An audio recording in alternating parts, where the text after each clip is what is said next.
furias, que yo creo que las furias son mejores.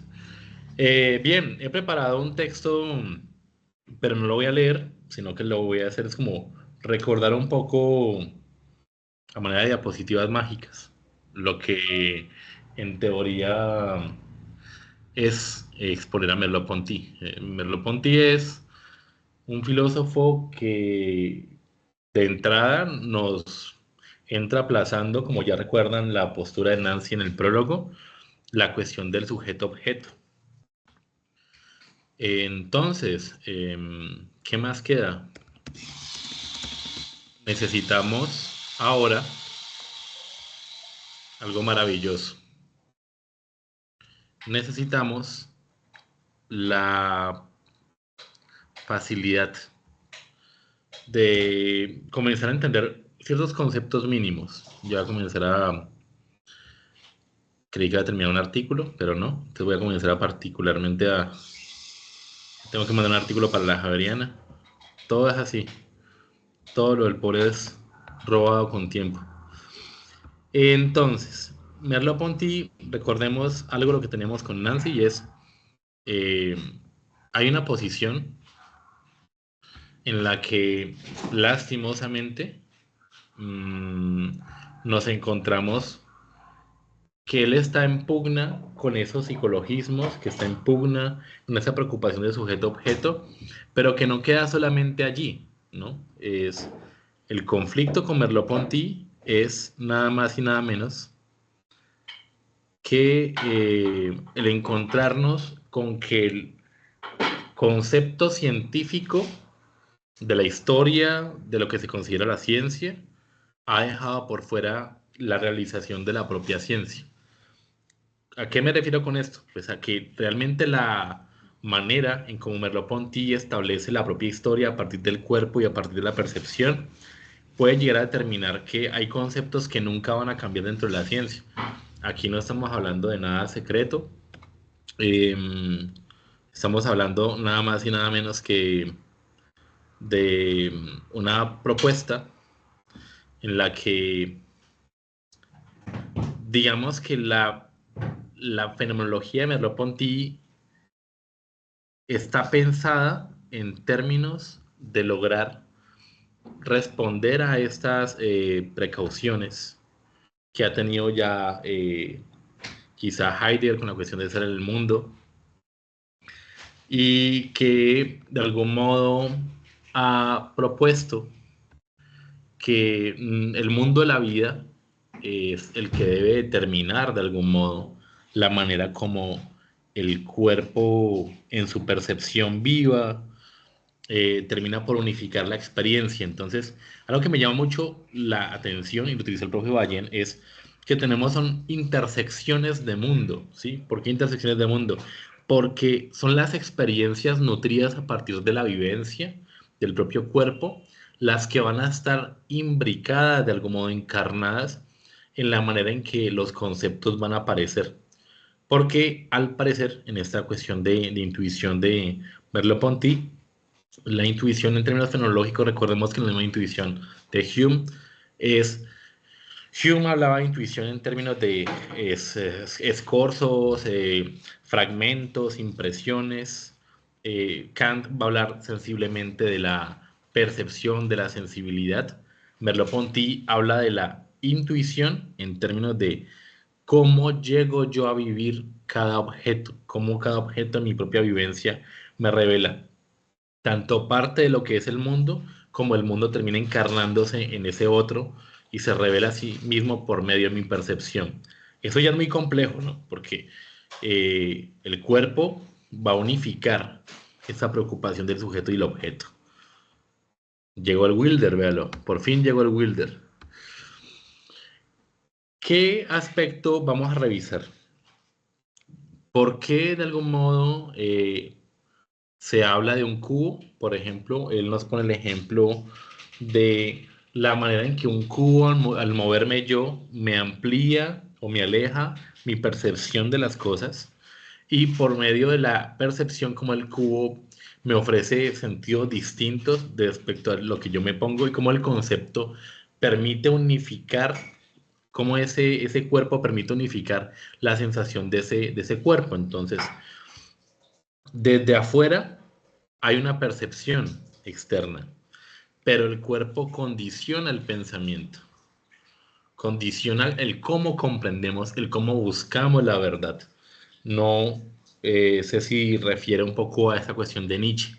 Sí, el cuerpo está enlazado de algún modo con que no puede existir un objeto sin el cuerpo, no puede haber algo separado del cuerpo. De hecho, en la propia percepción, noten que cuando una persona va conduciendo un bus, yo que me levanto cada mañana y anda el bus a toda, los conductores reaccionan, los que llevan mucho tiempo, como si el bus fuera una extensión más de su cuerpo. Entonces, hay una correlación aquí, hay una unidad de percepción que termina por, de algún modo, por revelar la manera en que se dan las prácticas. A esto le han hecho el quite ciego las ciencias. ¿Por qué? Porque la fenomenología, desde la percepción, desde cada percepción distinta, nos va a mostrar aspectos distintos de una misma percepción y de cómo esa percepción en distintos momentos va a terminar incluso afectando la cuestión del estado de ánimo. Pero, adicional a eso, es el movimiento lo que determina por conectar el mundo, por cómo el objeto no es una réplica externa, sino que es cómo se percibe el propio cuerpo, una experiencia de lo sensible. Y aquí plantó una pequeña semilla un poco particular, y es que para Merleau-Ponty, para explicar la ceguera, y es el punto más grande, eh, él no se basa en que el ciego sea ciego porque le falte la vista. O sea, para la percepción no está unida a los sentidos. Entonces, comienza la gran paradoja porque el ciego sí tiene espacialidad. El ciego sí puede intuir de algún modo una profundidad, sí puede tener de algún modo una capacidad de espacialidad, ¿sí? Ya vamos a ir ampliándolo. Voy a mostrar diapositivas primero. Vamos a entrar como una introducción pequeña y después entramos en lo grueso de la exposición, que son el texto que yo unifiqué. Pues, más que todo voy a dedicarle el tiempo a la parte de lo que es el objeto y cómo se determina, que es lo más complejo porque pues va a determinar lo que es la percepción. Entonces, para Merleau-Ponty, el cuerpo está construido por el campo visual y por la conciencia del cuerpo. Y lo que vemos y lo que sentimos va a redefinir los sentidos, va a crear objetos fenomenales. La experiencia siempre incluye una percepción corporal. Aquí hay una pequeña distinción, ¿no? Porque los modernos o los escépticos tienen algo que se llama fenomenismo. Y el fenomenismo es como cuando uno mete una barra en el agua y ustedes la ven torcida, y ustedes dirían, no, pues el objeto cambia de acuerdo a una atmósfera distinta, pues eso es, ¿no? Pero en la fenomenología es la vivencia de ese momento, cómo todo se conecta ahí. Entonces, recuerden eso, todo lo que se tiene en cuanto a realidad es esta conexión de construcción del cuerpo, pero adicional es una intersección de distintos momentos vividos que son unificados precisamente por el cuerpo, por esa experiencia que es compartida. Hasta aquí va esta presentación. Esta es otra presentación. Qué pena con ustedes. Aquí va la siguiente. No alcancé a dar más. A ver, entonces, esto ya lo dijimos. El cuerpo es un medio de conocimiento, también lo dijimos, es una construcción vivida. No hay objeto sin cuerpo que lo perciba. La experiencia es una correlación activa. El pensamiento nace, el entrelazamiento. Eso es algo que me llama muchísimo la atención, porque en Merleau-Ponty la experiencia es una correlación activa, es como si no existiera una memoria. Y él tiene el problema que va a tener Kant en las aporías de la conciencia, porque como el tiempo que se vive es el tiempo actual, el de la conciencia, el presente, porque él habla del pasado como si el pasado se alejara, al estilo Husserl, y a medida que se va alejando uno va perdiendo como ese recuerdo. Es como si no tuviéramos noción si el mundo es inmediato o fue eterno, ¿ya? El cuerpo entonces termina por organizar tanto la sensibilidad como la manera en que percibimos los objetos. Termina por modificar el momento en que, cómo nos movemos, el campo visual, cómo se prefigura la posición del cuerpo, y además de eso termina por ubicar la percepción como una fusión de sentidos. El, el lenguaje entonces termina por expresar lo que percibe el cuerpo, lo conceptual, el cómo lo vive y la raíz de lo sensorial.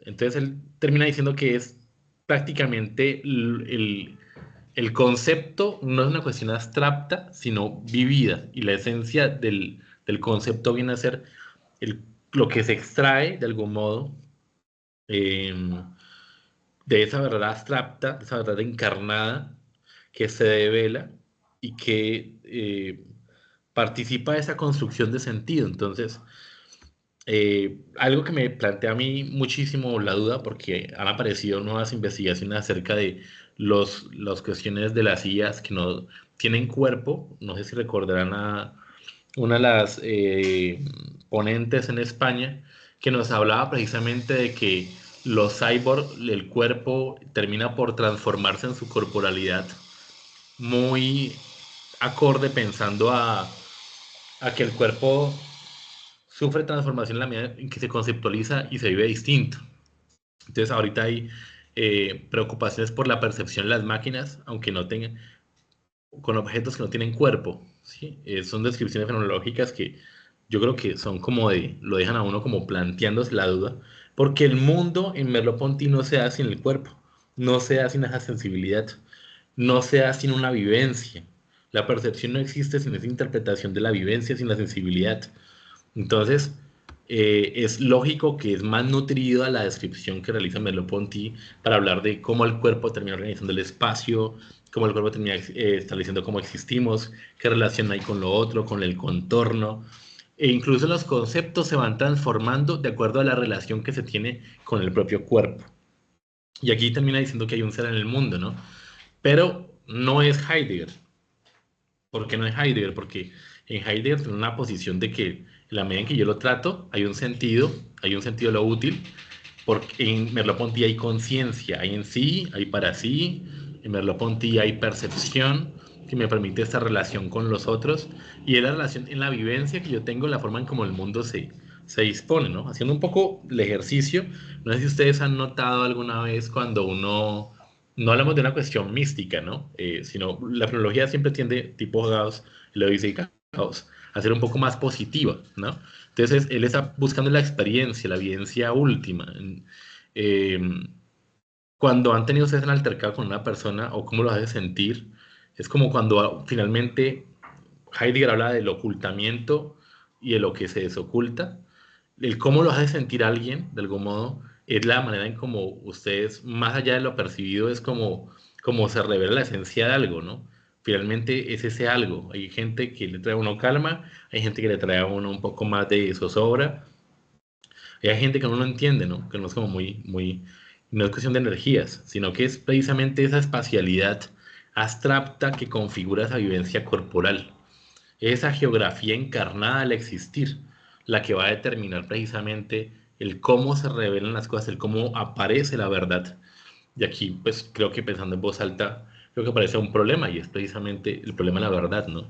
No existe una esencia de la verdad, pero la verdad de la esencia en Merleau-Ponty es una verdad encarnada, es una verdad con una vivencia corporal y obviamente la profundidad que se tiene como experiencia de sentido es muy cercana o muy lejana, pero siempre termina por ser una cuestión existencial, no óptica, no de sentidos. Entonces, los sentidos no actúan por separado. Los sentidos tienen una sensibilidad, una percepción. Ver, oír, tocar se entrecruzan con el cuerpo. De hecho, hay percepciones en las que ustedes, no sé si como les explican un poco la cuestión del déjà vu, donde los sentidos llegan como la información de manera una más tardía que otra respecto a los sentidos y da la experiencia de que algo se ha vivido, ¿no? Eh, Ahí tienen un ejemplo. El cuerpo tiene su propio pensamiento. Aquí me parece que es Vital se unifica otra vez con Nietzsche, me parece a mí, porque es a partir de esa inteligencia del cuerpo que se establece lo que significa el saber del percibir.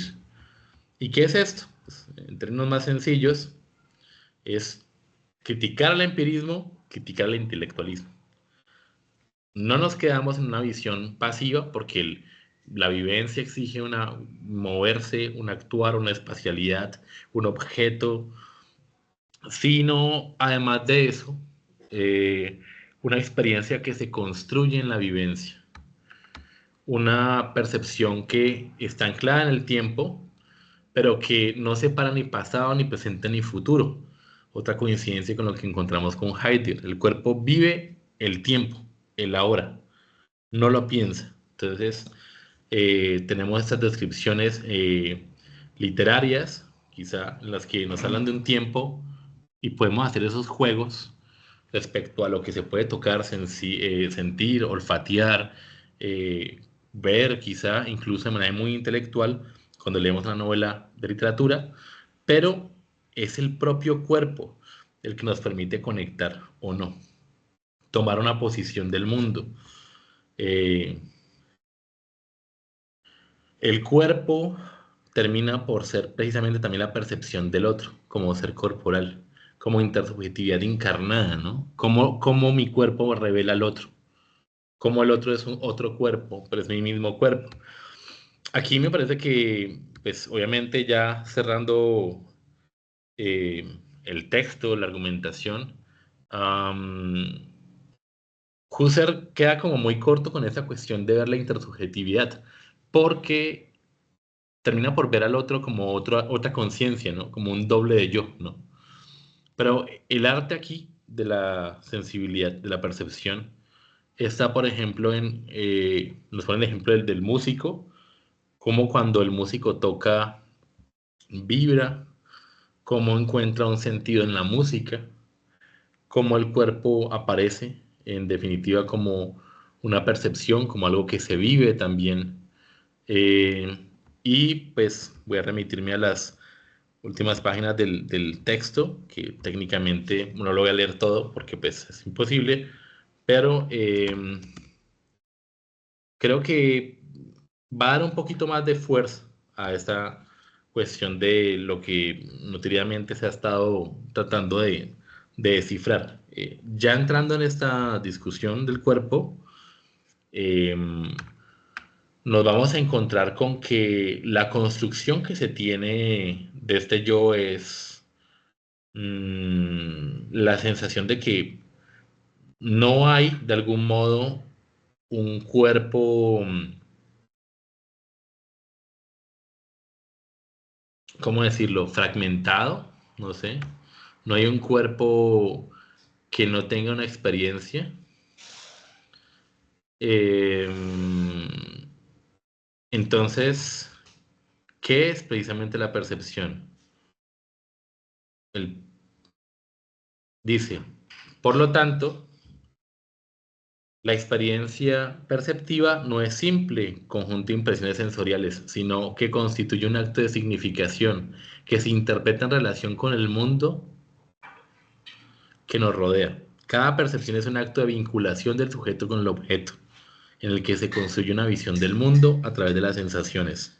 El objeto entonces no es simplemente un dato objetivo, sino una realidad que se constituye a través de la experiencia y de la interpretación de la experiencia. Entonces, por ejemplo, están marcados esos libros que le ofrecen a los niños de ven a conocer nuestro mundo, ¿no? Entonces, pero el raye con eso es que no, el niño no conoce su mundo sino a través de su cuerpo, ¿no? Pero lo que le van a contar es un mundo que ya son percepciones, ya son verdades ya establecidas del positivismo y que no tienen ninguna relación vívida y ampliada, ¿no? Es fundamental reflexionar sobre cómo el cuerpo se constituye tanto como objeto del mundo como objeto de la acción. En su relación en este mundo, el cuerpo no es una entidad física pasiva, sino que se inserta activamente en el mundo. Es un proceso de constitución de significados. Me adelanto un poco. La percepción es un acto que temporaliza el mundo, no es un dato estático, sino que es un proceso dinámico que se despliega en el tiempo. Es a través de ese acto de percepción que el cuerpo se abstrae de su inmediatez material. y se abre a una dimensión que trasciende lo físico. El cuerpo no se reduce a una serie de sensaciones fragmentadas, sino que une esas sensaciones en una experiencia coherente. Eso es otro punto, ¿no? Las ordena las percepciones, lo visual, la música, la acústica, le da un sentido global. Entonces noten que cuando uno capta el sentido de algo, es un sentido global, ¿no?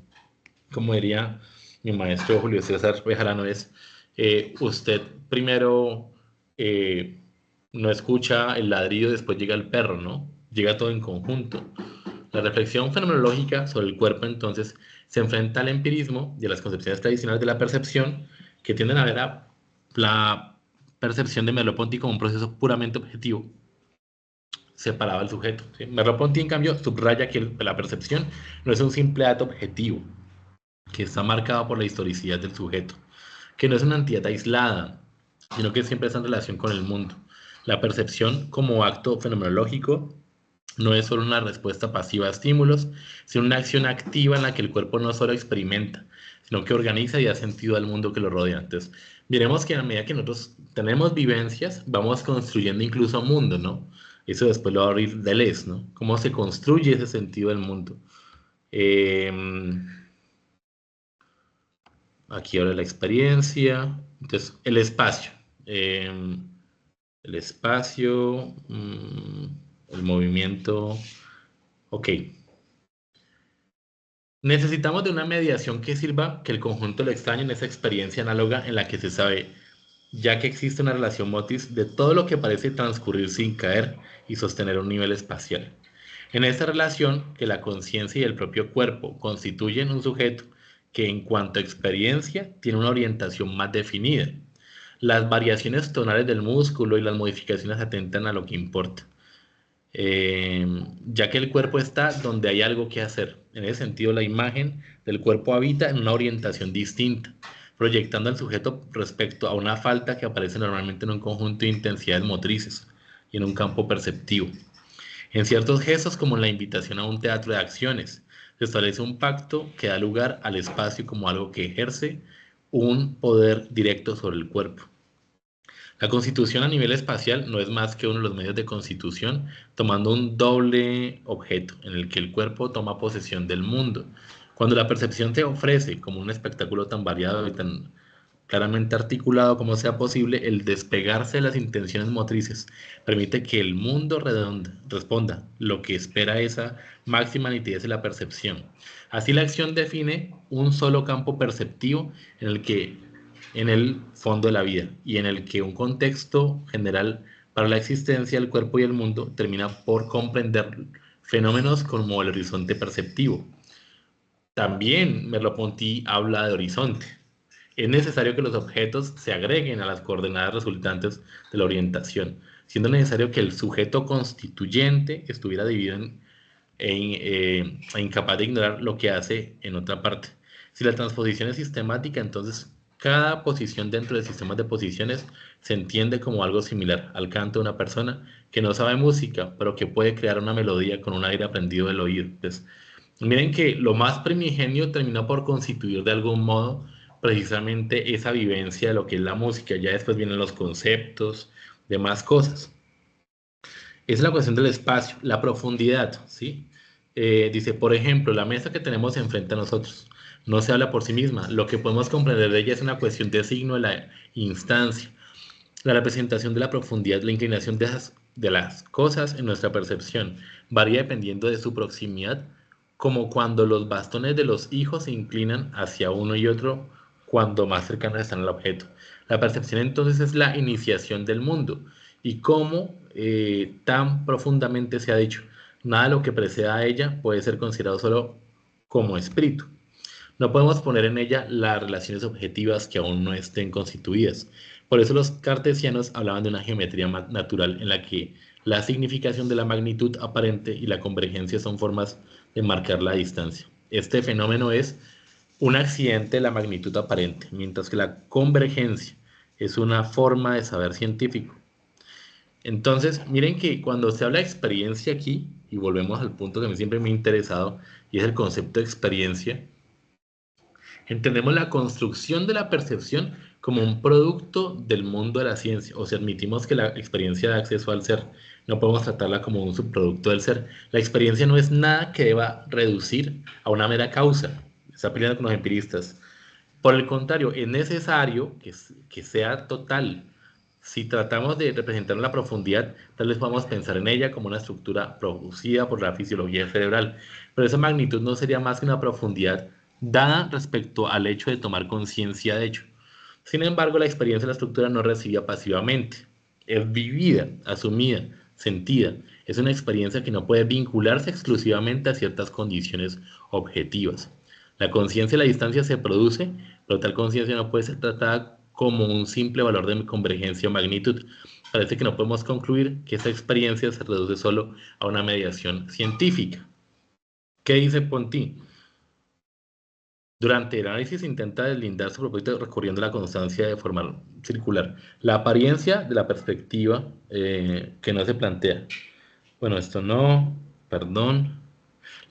Ok, el espacio no es extraño al tiempo, es la pertenencia a los fenómenos de la naturaleza temporal, el referente a la relación entre el objeto percibido y la percepción propia del intérprete no lo vincula fuera del tiempo contemporáneo. La lengua existente no puede separarse del orden de los sucesos o bien del tiempo.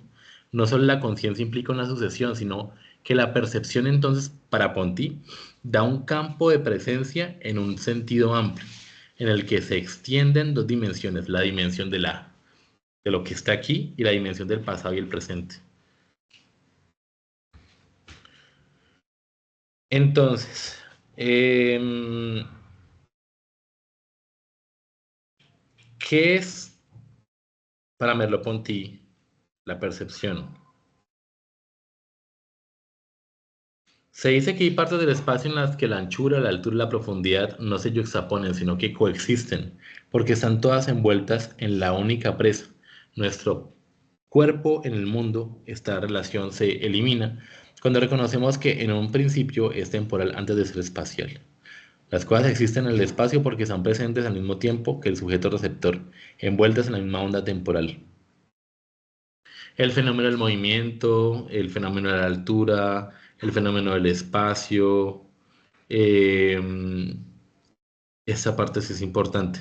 La percepción no se limita a una simple relación estática entre los objetos, sino que se expresa en la vivencia del entorno, se manifiesta en las calles, en los cafés, en los rostros de las personas, en los árboles y las avenidas.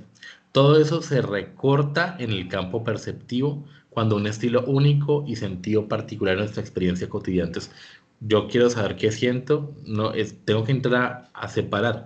Pero las primeras calles que recorrimos, la estación del tren, no fueron sino las primeras palabras de un desconocido, las manifestaciones de una presencia aún ambigua, como la inconfundible sensación de un día de nieve donde no se percibe ningún objeto en particular, sino más bien una experiencia general que nos envuelve. En este tipo de experiencia, donde la percepción se vuelve más que una simple relación con objetos, se convierte en un sentido latente de lo que somos, una sensación de nosotros mismos en relación con el entorno. Entonces miren cómo, aparte, no se queda solamente la cuestión del cuerpo y la percepción para linkarlo y hablar de escorzos o intersecciones, sino que va a hablar de cómo de algún modo la percepción está definida por nosotros mismos y cómo esa propia experiencia va a definir quiénes somos. ¿No se le hace un poquito parecido? Claro, aquí está Foucault de fondo. Aquella manera en la que vemos el entorno, cómo nos racionalizamos, cómo nos determinamos, es lo que va a revelar lo que somos. La actitud que adoptamos ante el mundo responde a cuestiones existenciales más profundas, en las que nos planteamos el sentido de nuestra propia presencia en el mundo. ¿Qué define entonces la subjetividad? Es una coincidencia la búsqueda de ese espacio general, la experiencia naciente de la manera en que se objetivan las decisiones, en las que se pide la experiencia y el propio sentido, con una palabra en la fenomenología. La percepción no acaba negando el ser, ni la negación del sentido bajo el nombre de lo que se supone que es la experiencia o la opinión que se recoge. Aquí radica la cuestión. La conciencia sin comunicación no es más que un intento de sustraer el ser primitivo. Antes de cualquier reflexión hay que reconocer los actos de significación para que lo reflexivo pueda desaparecer. Las experiencias expresivas preceden al sentido significado antes de la absorción del contenido bajo una forma tal vez anterior a la estructura simbólica del contenido. Merleau-Ponty nos dice que en los sueños abandonamos toda estructura simbólica para instalarnos en un punto donde se utiliza la estructura del ser en el mundo. Esta estructura es tomada prestada en cuanto se requiere para negarla hacia un dominio privado. Este vínculo entre la subjetividad y la objetividad, que ya está presente, y ya voy a terminar, en la conciencia, subsiste tanto en el sueño como en la locura, y de forma aún más presente en la experiencia normal. Lo que el autor plantea es que se puede atravesar esa postura con una percepción total, donde los espacios antropológicos construidos para hablar de algún modo de esa experiencia de negación fundamentan de algún modo el racionalismo clásico. O sea, él está en contra de esto. Sin embargo, la novedad de la experiencia y la percepción fenomenológica indica que los horizontes de objetivación posibles no liberan de lo particular, ya que lo atan al mundo. Tengan en cuenta esto, el empirismo es nada de sujeto. Se le pregunta el ejemplo de Kant, de Hume, en donde se habla de una bola que va a ser taqueada en el billar y pregunta cuál es la causa. Pues no hay causa, porque en el mundo no hay causas, hay impresiones y el sujeto no está por ningún lado. Pero en la fenomenología, la vivencia incluye al sujeto. No puede existir esa verdad sin el sujeto. Entonces, la experiencia y la percepción fenomenológica indica que los horizontes de objetivación posibles no liberan de lo particular, ya que lo atan al mundo. Hay que comprender cómo con un solo movimiento la existencia proyecta alrededor de sí unos mundos que se ocultan a la objetividad y que asignan como objetivo a la teleología de la conciencia, sacando esos mundos solo de un fondo único en el mundo natural. La verdad de la percepción y la falsedad de la ilusión deben estar entonces marcadas por un testimonio de los sentidos. La experiencia ulterior del otro sería el único criterio posible al pasar a ser, en cierto modo, un reconocimiento de la conciencia. Nunca tendríamos conciencia de la percepción como ilusión, si todo el ser de la percepción y todo el centro de la ilusión no aparecieran de esa manera. Es necesario que la verdad que define lo bueno y lo malo se manifieste ahora para Merleau-Ponty en cuanto a la realidad. O sea, ¿cómo distinguimos el sueño de la realidad? La diferencia de la apariencia más clara del fenómeno, la verdad se hace imposible en ese contexto. Si quedamos en este mundo sin poder emitir un juicio. La fenomenología busca entonces un mundo en donde sea posible que la manera en cómo se da el yo mismo ese contacto termine por hacer aparecer precisamente lo que se ha planteado, ¿sí? El silencio, el vacío, la vivencia de lo indiscernible, son experiencias que solo pueden ser vividas, no explicadas. El mundo aparece como absurdo solo si se exige una conciencia absoluta de ello, pues en cada momento de significaciones recíprocas, la evidencia del absurdo es equivalente a una afirmación filosófica y a una experiencia. Lo vivido entonces, ojo con esto, porque lo vivido es lo que termina dándole tejido a la conciencia para que tenga un sentido. Lo vivido termina siendo la conciencia misma, la apariencia y la realidad. No forman más que una unidad que solo se separan en el momento en que la conciencia la toma. Incluso en el cogito cartesiano, que implica una conciencia de algo que se muestra, hay un fenómeno que no es una proposición sobre el yo ni una ignorancia disimulada. Nada existe en alguna forma que no se anuncie, aunque la conciencia no tenga necesidad de conocer expresamente.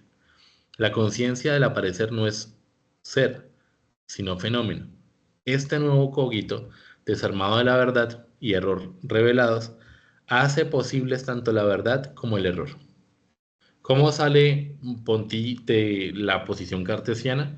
Ya lo voy a explicar. Recuerdan un poco esa cuestión de el hecho de vivirlo ya lo hace de algún modo cierto, ¿no? Le da una certeza.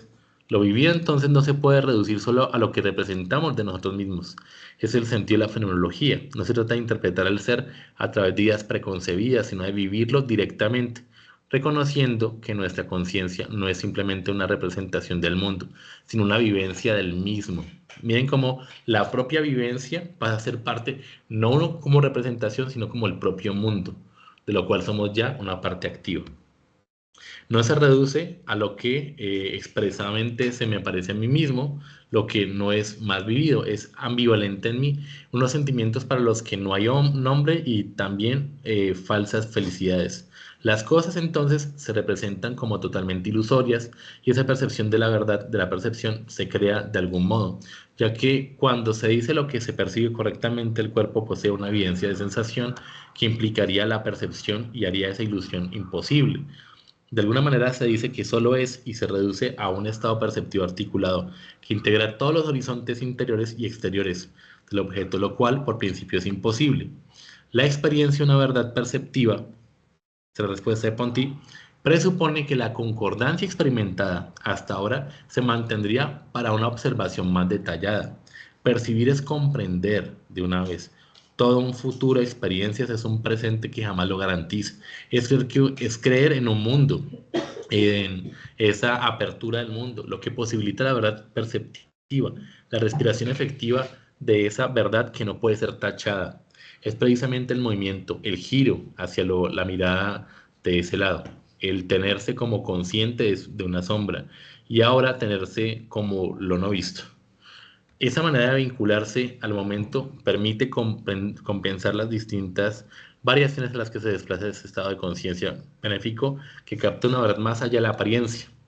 Es esta corrección de la ilusión la que también utiliza como una creencia al mundo y que no contrae una sola apariencia, sino que complementa con un horizonte abierto.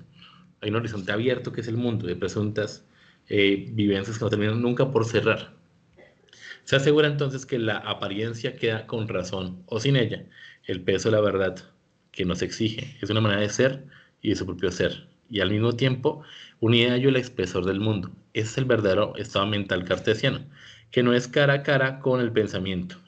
Ese pensamiento no se encuentra más que a través de la conciencia del mundo, que no está fundada solo en la conciencia, sino en un bar, bueno, se me fue la mano ahí, perdón, en un dar rigurosamente contemporáneo en mi mundo, ¿sabes? Porque no se puede ignorar quién es uno, pero tampoco se puede disimular el ser, porque se está en el mundo, y también va a quedar algo modo analizado precisamente porque lo preconsciente es lo que me permite establecer la manera en que yo estoy y percibo dentro del mundo. Entonces, eh, hasta el momento, para ir cerrando, hemos dado una serie de acercamientos, aproximaciones que no equivalen de algún modo a decir todo lo que dice Merleau-Ponty porque dice muchas cosas, pero lo que va a intuir es que para los escépticos la cuestión del cogito cartesiano es una cuestión que nunca termina por validarse con los argumentos trascendentales de Kant, que es la conciencia, desde el momento en que Descartes dijo, chao mundo, solamente mi conciencia se va al mundo, pero en Merleau-Ponty, desde Husserl, vuelve otra vez y es la vivencia, la propia vivencia, el solamente como yo percibo el mundo y el que yo perciba el mundo tal y como es el mundo, no como una representación, lo que me permite establecer que mi vida, mi vivencia como tal, me establezca tal y como es esa verdad del mundo, lo que le dé sentido a esas prefiguraciones abiertas constantemente en una posición no pasiva. Eh, con esto yo creo que ya abrimos el espacio a las preguntas o eh, los comentarios que tengan, porque sé que no es del todo fácil, ¿no? Nancy, por favor. Hola, compañeros. Juan Manuel, muchas gracias por tu exposición. Ahora sí nos estamos conectando un poco más. Bueno, varias cosas. Reiterando, pues que es complejo, es extenso, ¿cierto? O sea, es una variedad de cosas. Me gusta como explicita sobre todo, a ver, es importante enmarcar, Merleau-Ponty, como decía también en mi anterior exposición, responden a la tradición nociológica, ¿cierto? Responden al idealismo alemán, al representacionalismo y a las dicotomías, ¿cierto? Al empirismo racionalismo, a la dicotomía del sujeto y el objeto. Precisamente, perdón, precisamente por eso en el último capítulo que yo expuse, se habla de que la mayor consigna de la fenomenología es precisamente reconciliar el subjetivismo y el objetivismo. hoy pues trabajamos gran variedad de conceptos, el cuerpo, la vivencia, la experiencia, el mundo, la sensorialidad, el espacio, la percepción, y el mundo pues como ese fondo permanente que desde el prólogo pues Merleau-Ponty pues demarca. Ahí pues precisamente cómo empieza, digamos, esta respuesta a la tradición idealista con el mundo, ¿cierto? El mundo que no está ahí para que yo lo represente, ¿cierto?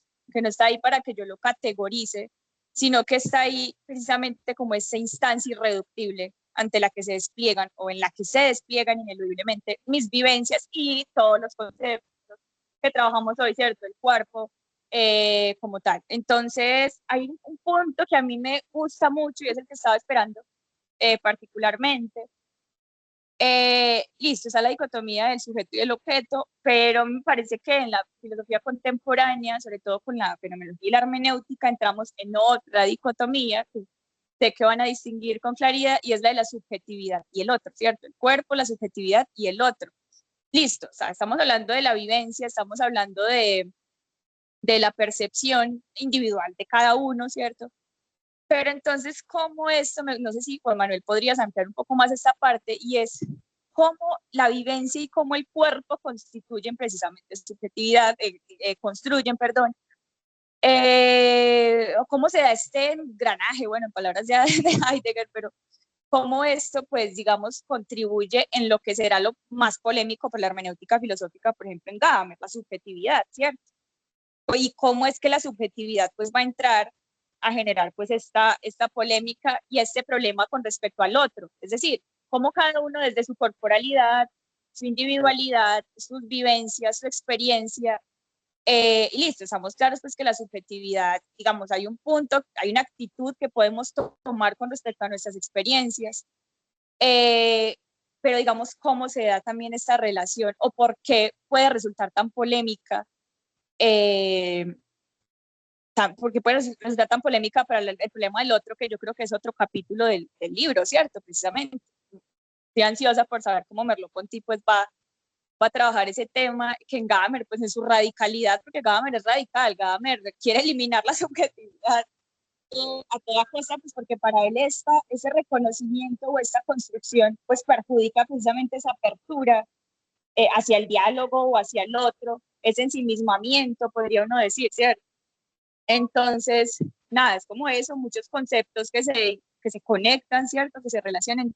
No es que sea algo yuxtapuesto, el cuerpo por un lado, la vivencia por el otro y la experiencia por el otro, sino que tienen connotaciones y pues que obviamente pasamos muy rápido por ellos, pero es importante detenerse en cómo se tejen precisamente estos entramados de conceptos pues, que estamos aclarando, pero que en últimas pues tienen una pragmaticidad, como yo decía, ¿cierto? Una pragmaticidad de que responden precisamente a ese mundo vivido. Entonces, nada, era eso, Juan Manuel. Muchas gracias por acercarnos ya no solamente al mundo y a las cosas en sí mismas, como en el prólogo, sino ya como el cuerpo también, cuerpo y el mundo como fondos permanentes de todo lo demás, ¿cierto?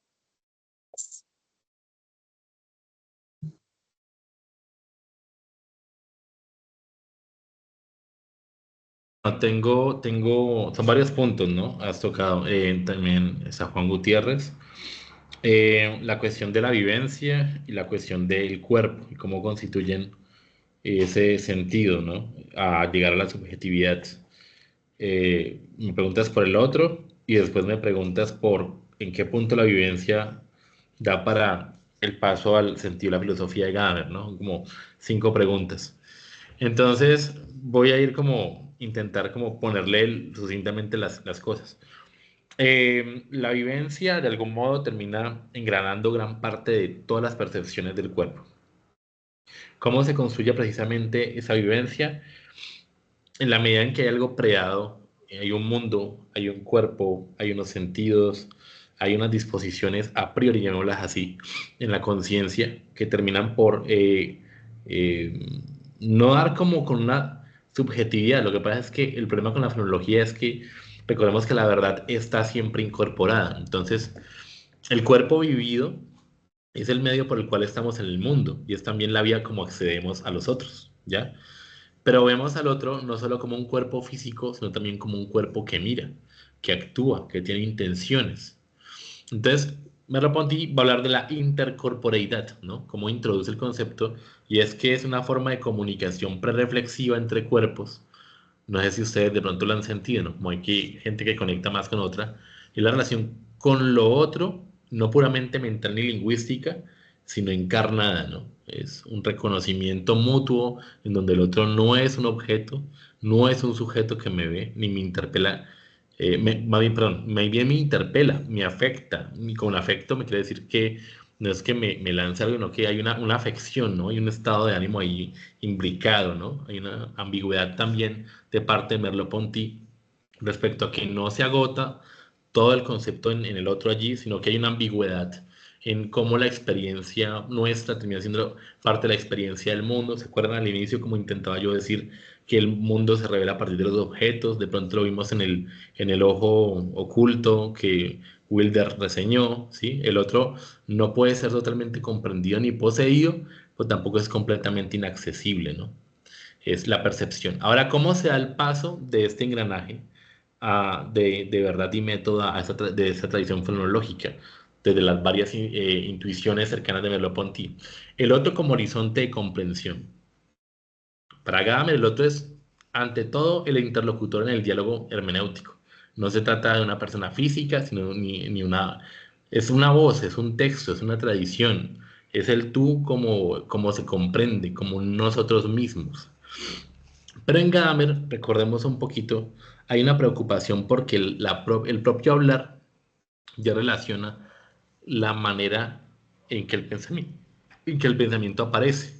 Entonces, en Gadamer no hay un sujeto que domina el objeto, sino una subjetividad abierta, histórica, situada en un lenguaje compartido, una subjetividad hermenéutica, no fundacionalista, en tanto que en Merleau-Ponty se habla de una incorporeidad, ¿no? Como Gadamer habla de intersubjetividad mediada por el lenguaje, pues ya no hay esa cuestión de lo preteórico, sino que es el propio lenguaje el que termina dándonos un, un, un, un, una manera en que el ser se posiciona, ¿no? Se oculta. También hay una cuestión de coincidencia respecto a cómo Merleau-Ponty, de algún modo, en su conciencia aislada, sí termina hablando del otro como un yo con el otro, en una corporalidad compartida. Entonces, no podemos deshacernos de ese yo, ¿no? Y es donde comienzan a tener problemas esos planteamientos de la tradición y donde se pasa esa tradición lingüística, dialógica de Gadamer, pues precisamente porque el otro no es un obstáculo, es una condición de posibilidad, de autocomprensión, de conocimiento. Entonces, ¿en dónde se encuentra la crítica de Gadamer a Merleau-Ponty?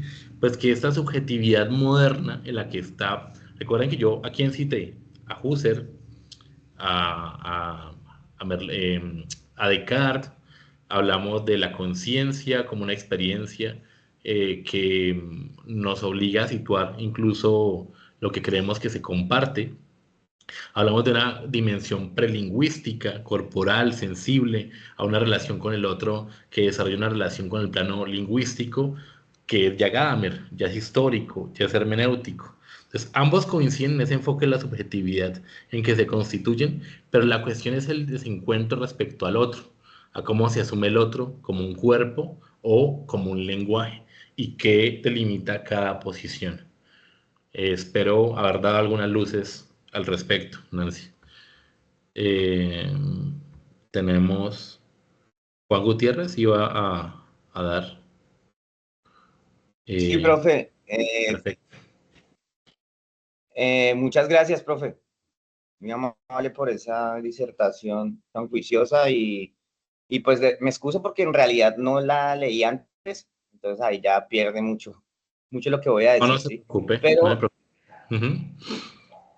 pero sí me parece muy interesante la discusión que se ha estado sobre, digamos, el valor que le ha calado cada autor a esos elementos esenciales de la fenomenología como la conciencia, el cuerpo, bueno, esos que ya hemos estudiado.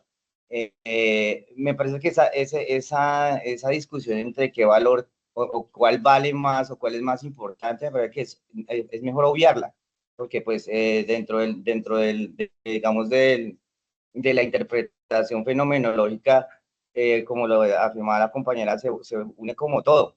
y finalmente todo es lo que hace que funcione, digamos, ese conocimiento y que pues sea una apuesta más allá de epistemológica, pues una apuesta que tiene que ver con cada uno y esa lucha ahí subjetiva y objetiva, creo que también hay caminos, ¿no? Para desenredar ese nudo que hay ahí entre comprenderme, de comprender mi mundo y el del otro, y hablándolo en términos, digamos, del cuerpo, comprender mi cuerpo y comprender el del otro, o sea, ahí hay discusiones bastante largas. Entonces, aplaudo el hecho de este encuentro porque se abren perspectivas muy interesantes para lo que estamos estudiando y que a partir de esos trabajos que se van presentando podemos llegar digamos, a profundidades interesantísimas que todos estamos llamados a desarrollar intelectualmente y escribiendo, ¿no? Esa es la principal labor que tenemos acá en este quehacer, que es utilizar todo esto para nuestras escrituras y para, pues, sacar un producto digno de nosotros, ¿no? Entonces, nada, profe, esos acercamientos interesantes, me parece muy interesante el de la conciencia, porque es que es un recurrente bueno, y pensando un poco también en qué valor tiene más, pues se podría a manera de revisión bibliográfica, si se quiere ver qué categoría se usa más cada autor, ¿cierto? Pero yo creo que son cuestiones que se están inducidas dentro de nuestra misma experiencia, dentro de nuestra vivencia intelectual de lo que se va desarrollando. En cualquier caso, creo que un punto de discusión muy interesante me gustaría, o después que podamos tratarlo tendidamente, es el de la no filosofía, ¿no? Pero pues eso no tiene que ver con este encuentro, pero ahí creo que hay algunas cuestiones interesantes que nos pueden dar como un desarrollo mayor, un desarrollo filosófico mayor, ¿cierto? Entonces, nada, profe, felicitarlo por ese trabajo y pues agradecido con todos y a la profe también por la participación. Bueno, muchas gracias. Sí, no, quedan muchas preguntas y pues yo creo que lo que resta es como ya entrar a determinar, ya para ir cerrando, hasta qué punto la propuesta de Merleau-Ponty respecto al sujeto encarnado como un sujeto no espectador, sino como un nodo de significaciones, una presencia corporal, algo que se vive, que da sentido a las cosas, eh, algo que se experimenta de manera ambigua, encarnada, situada, no reducible a un análisis racional y abstracto, como de algún modo ofrece una ontología a la carne del sujeto, el objeto, no se enfrentan, sino que son modos de una trama más grande, ¿no? Del ser, ¿no? Me recuerda un poco, Nancy, la cuestión, y lo que tú dices, Juan Gutiérrez, es que más adelante Ricoeur lo va a fusionar, ¿no? Él habla de una hermenéutica y habla de una fenomenología. Es precisamente porque la gran preocupación es que, que nos revela la sociedad que vivimos, ¿no? Y cómo es distinta, de acuerdo a la memoria, a cómo olvidamos, a cómo morimos, uh, o las disposiciones en las que entramos a comprendernos, ¿no? Creo que son como las grandes preguntas y en filosofía pues siempre hay preguntas mejor planteadas, ¿no? Más que respuestas, porque es muy complejo. Pero sí le da a uno esta lectura, una preocupación más allá de ese problema moderno, de esa escisión del sujeto y el objeto, a pasar a un sujeto que permite de algún modo contemporáneamente establecer hasta qué punto percibir no es copiar el mundo, sino que es implicarse a través del cuerpo en ese mundo, y hasta qué punto esa estructura de esa relación, ese entre, de algún modo se ve roto en una contemporaneidad que termina por revelar un sujeto que es dominado por un objeto externo y que no hay esa interpenetración mutua, ¿no? Que se tiene, ¿no? Ya no hay un yo que tiene un cuerpo, ya no hay un yo que tiene un mundo, ¿no? Un yo que emerge con experiencias perceptivas, sino que lo que tenemos hoy en día no es ni siquiera una experiencia vivida, ¿no? Es una reducción, análisis racionales abstractos y nos enfrentamos a una ontología, ¿no? de relaciones nuevas que terminan por mostrar hasta qué punto nos hemos olvidado de autores como estos, ¿no? Que incluso no los llegan ni siquiera a reeditar. Por algo, Freud decía, ¿no? Los libros que realmente tienen verdades son los que van a ser o quemados u olvidados, ¿no? Pues nada, yo les agradezco muchísimo el espacio. ¿Alguien más tiene otra pregunta? Si no es el caso. Ah, tenemos a Brenda, Yo Nancy, ok, Wilder. quisiera Nancy, dale, dale. ahora para ver. Lo último que aportan es lo que estoy saliendo del trabajo, y algo antes de salir.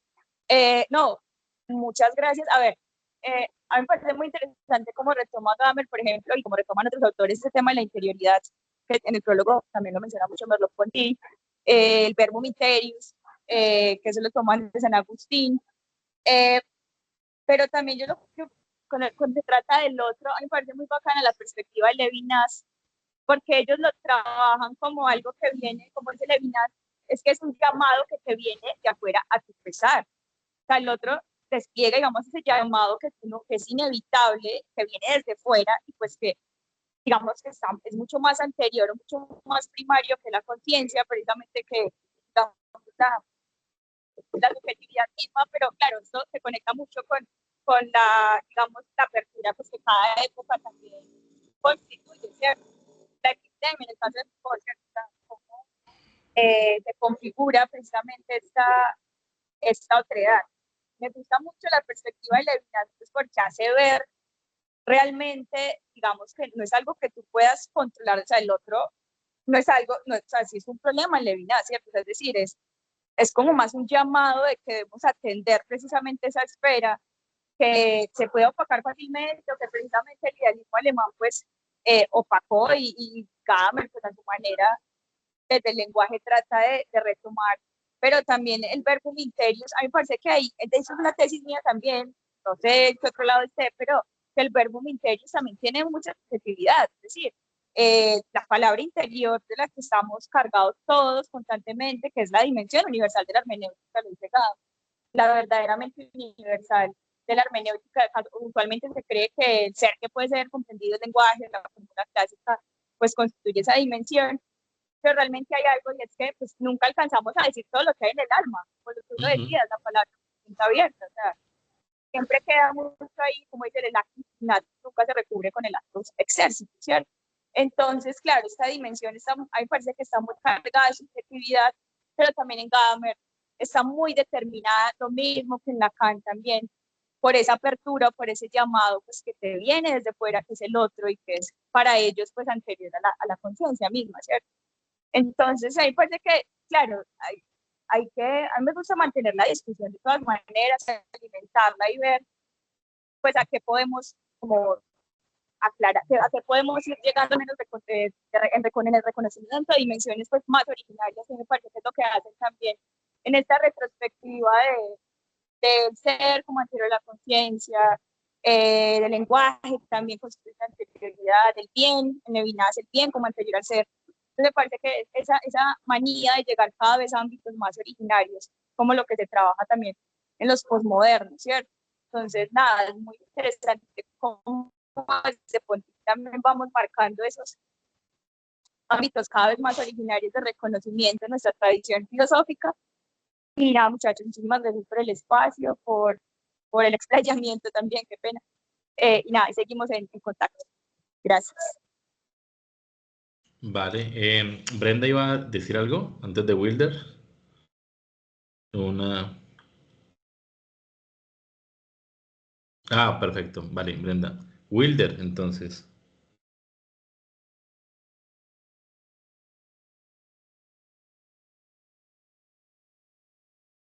¿Mm?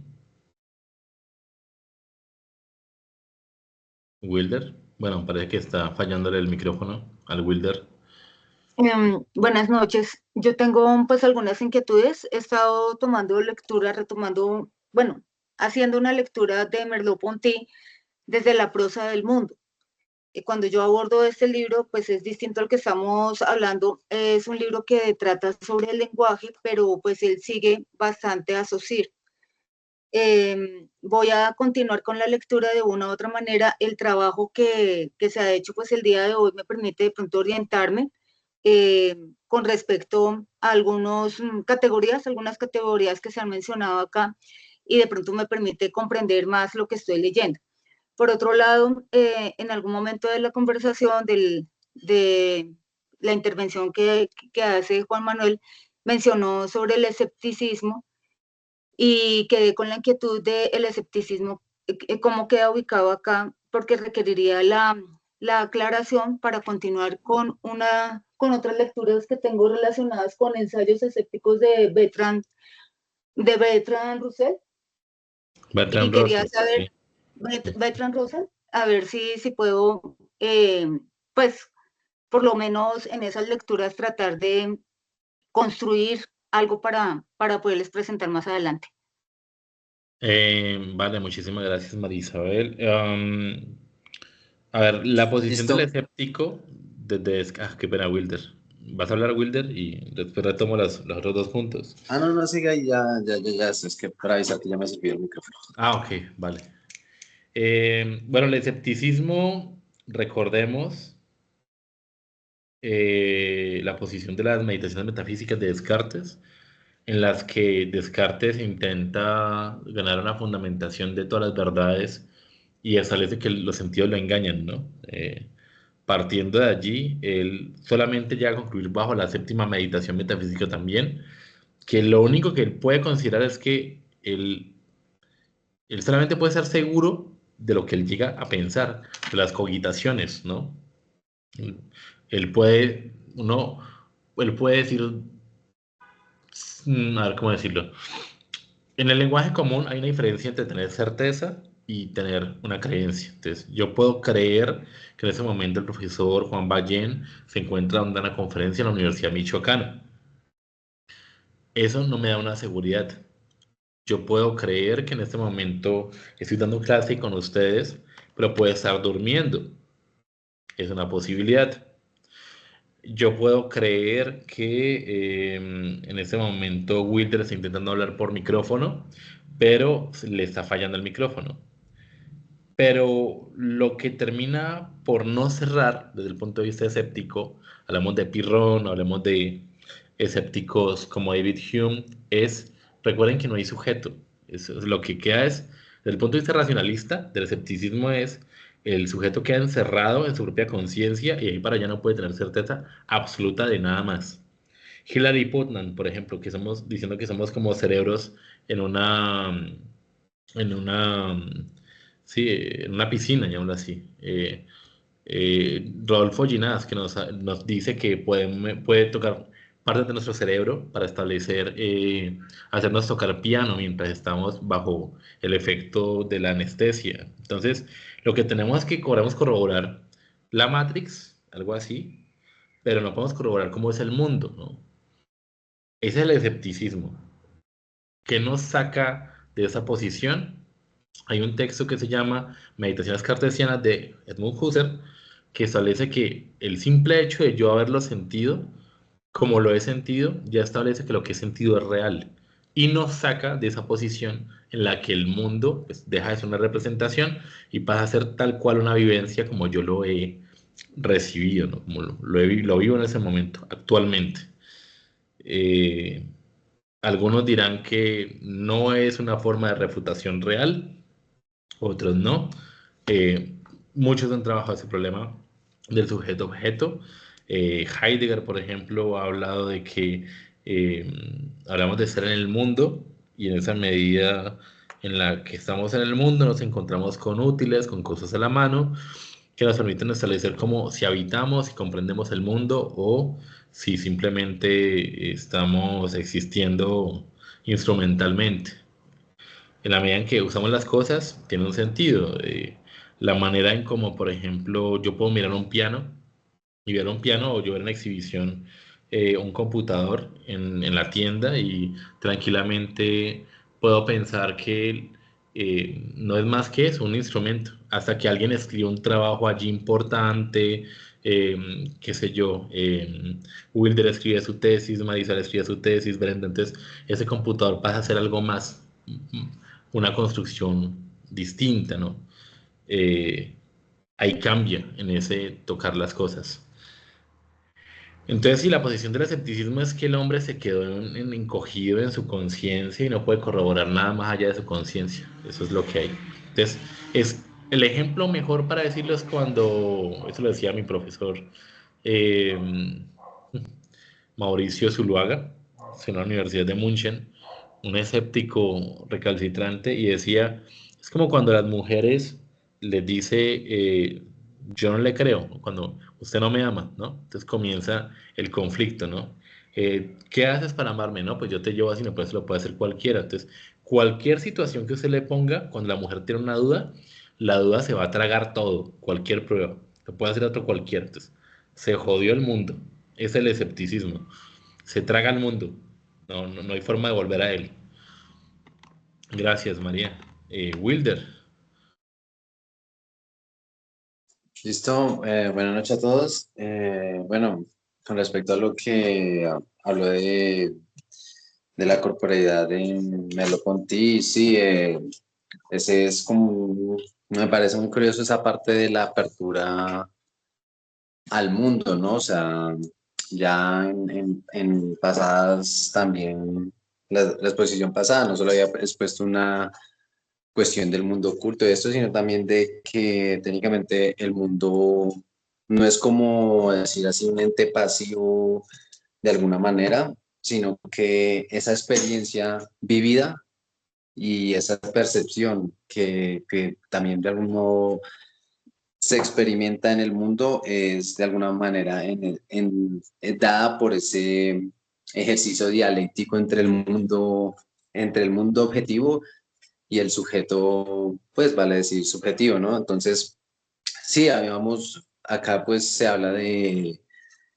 cómo de alguna manera la realidad circundante transmite, busca, pretende transmitir unos contenidos al vidente y pues es a través en primer lugar de la vista y luego ya a través de los demás sentidos, de la espacialidad, del cuerpo y todas esas cuestiones ya en Merleau-Ponty, de cómo ese mundo objetivo transmite una serie de mensajes, a veces un poco crípticos, porque él en realidad busca en sí el mundo, su conciencia, puede decirse, busca ese conocimiento que transmita a través de este ejercicio dialéctico, sea al fin y al cabo desencriptado por el propio sujeto experimentante. Entonces, pues ya ahí se tiene que el mundo en sí quiere darse a conocer, quiere ser experimentado y de algún modo interpretado. Entonces, es curioso resaltar esa parte de, de la experiencia en Merleau-Ponty. Eso es lo que quería mencionar. Wilder, pues siempre lo deja uno con más dudas, me lo ponti, pero esa experiencia del mundo me parece como muy llamativa porque no encierra no lo separa, se da cuenta que hay una coparticipación, ¿no? Después otros autores van a hablar, ¿no?, que el mundo es cuántico y que la materia también comunica cosas en sus interacciones. Abre la puerta a la posibilidad de que puedan existir un entendimiento que pueda darle a entender que la temporalidad, que la manera en que encontramos esa intencionalidad, esos actos, esa, ese logo del mundo estético, ese arte escondido, se puede encontrar también a partir de la vivencia, la estructura, la significación, lo que constituye esa diferencia entre eh, lo que es capaz de captarla mediante el cuerpo, ¿no? El sentido en curso del agua, la manera en que uno reposa, el modo como el sentido parece tejerse y que se entiende de cara a un sujeto que puede abordar el objeto y que el objeto también es parte y le propone una intención, le supone un sentido, de preparación lógica del mundo, de colores.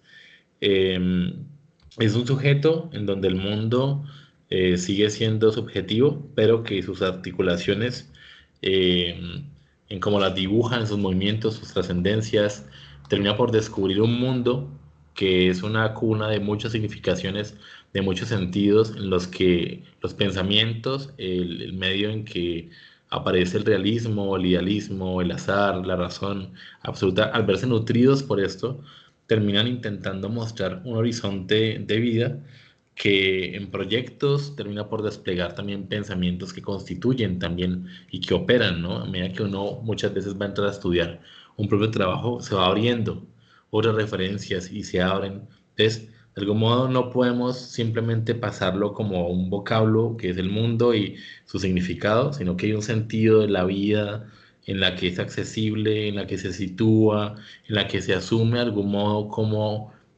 habemos habitado o cómo se iluminan de algún modo esos momentos de la estructura en las que tenemos relación con el tiempo, con otros sujetos, con otras comprensiones y que permite también establecer las relaciones entre quizá lo que se abre, ¿no? En el mundo cuando intentamos comprenderlo.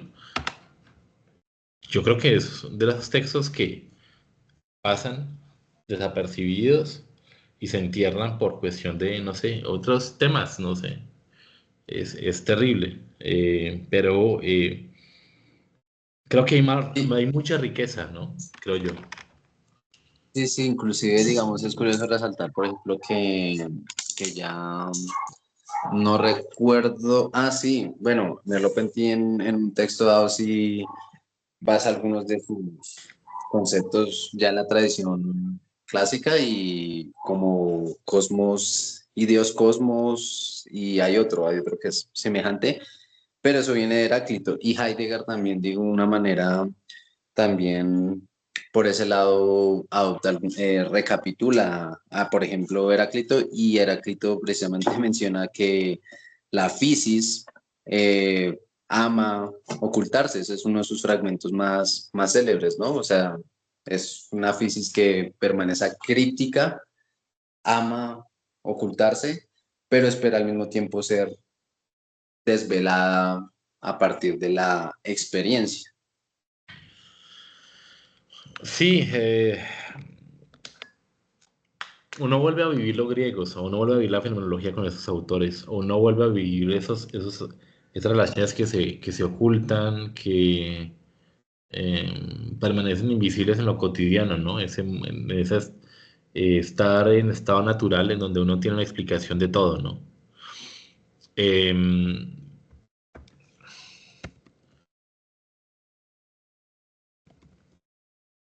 bueno, yo creo que la fenomenología de la percepción deja una tarea, y ya con esto entramos en un cierre, y es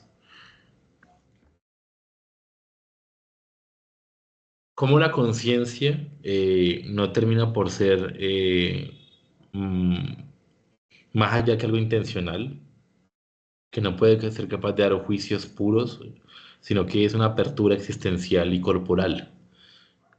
Eso plantea un problema para los que hablan de la verdad a nivel de nominalismo. ¿Hasta qué punto el mundo y el sujeto se constituyen mutuamente?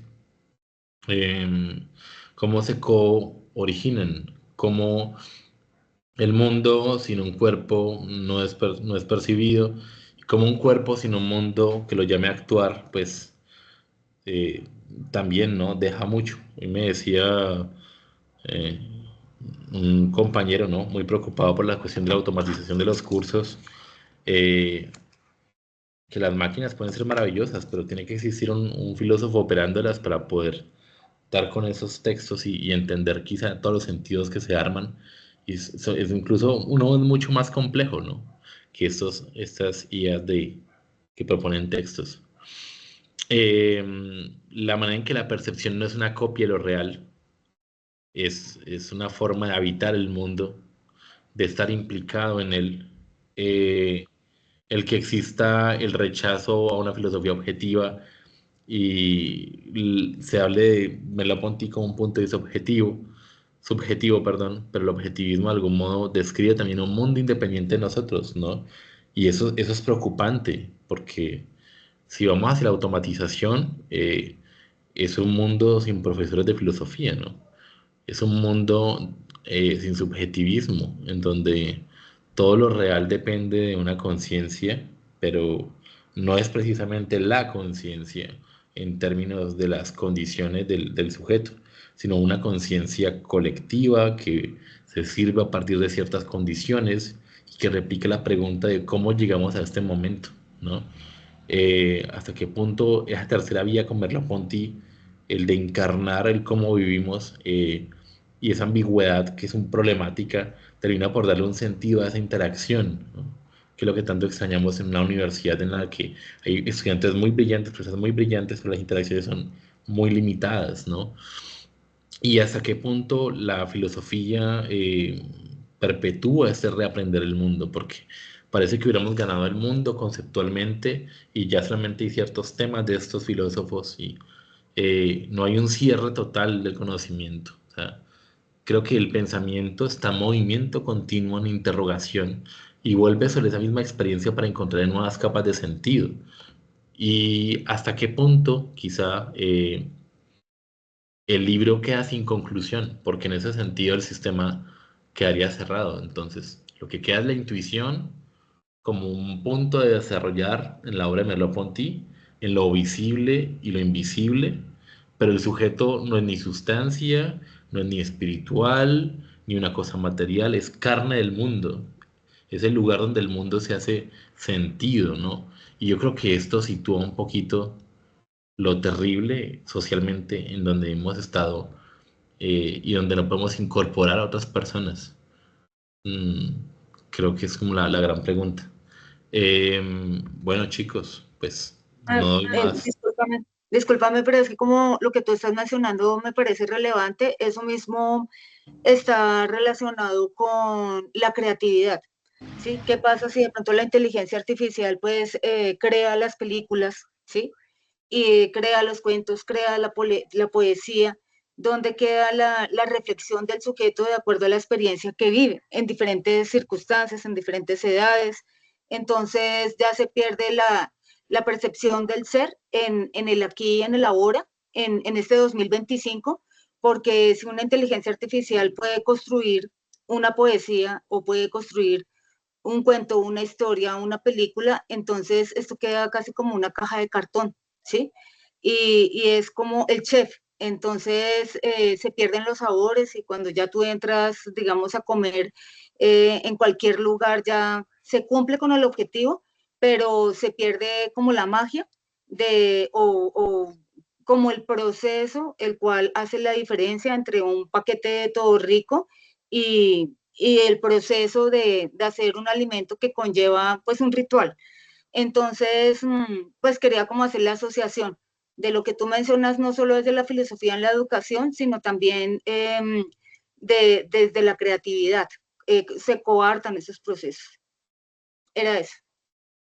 Vale, muchísimas gracias, Marisol. Ya noto por qué te eligió alguien, te llamó a este encuentro.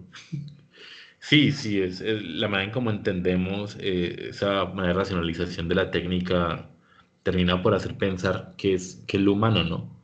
Cómo nos entendemos hoy como máquinas, ¿no? De hecho, hoy en día hacemos memes, ¿no? La máquina de chambear está cansada. Entonces, dice mucho de la lógica que tenemos de reducir todo automatismo, ¿no?